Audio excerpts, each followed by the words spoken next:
भारत में मौजूद मिठाई की दुकान का नाम कराची स्वीट्स क्यों रखा? हिंदू इंतहा पसंदों की नाम बदलने की धमकी सोशल मीडिया पर वायरल।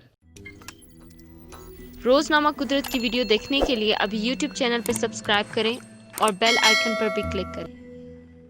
भारत में बेकरी का नाम कराची स्वीट्स, हिंदू इंतहा पसंदों की दुकान का नाम बदलने की धमकियां सोशल मीडिया पर वायरल हो गई हैं। भारत में मुसलमान मुखालिफ इंतहा पसंदी से भारतीय शहरी भी परेशान हो गए हैं। इंतहा पसंदों ने तमाम हदें पार कर डाली। इंतहा पसंदों ने मुंबई की मशहूर मिठाई की दुकान पर हंगामा कर दिया। मुंबई की मशहूर दुकान का नाम कराची स्वीट्स से बदलने की धमकी दे दी। दुकान की तमाम साइन बोर्ड जिन पर दुकान का नाम कराची स्वीट्स लिखा था, अखबारों से ढक दिए। मुसलमानों और पाकिस्तान से नफरत इतनी शिद्दत इख्तियार कर गई कि तंग नजर इंतहा पसंद अब कराची के नाम से भी नफरत करने लगे, साथ ही खुलेआम धमकियां भी देने लगे। इंडिया.com की रिपोर्ट के मुताबिक मुंबई के बांद्रा वेस्ट में वाक़ कराची स्वीट्स की मालिक को दुकान का नाम तब्दील करने की धमकी दी गई, जिसकी वीडियो सोशल मीडिया पर तेजी से वायरल हो रही है। वीडियो में देखा जा सकता है कि भारतीय इंतहा पसंद तंजीम के रहनुमा शेफ सीना अपने साथियों के हमरा मुंबई में वाक़ कराची स्वीट्स के मालिक से उनकी बेकरी का नाम तब्दील करने का मुतालबा कर रहे हैं और कह रहे हैं कि तुम्हारे आबा व अजदाद का ताल्लुक पाकिस्तान से है, जिन्होंने बरसगीर की तकसीम के वक्त वहां से भारत हिजरत की थी। हम आपका स्वागत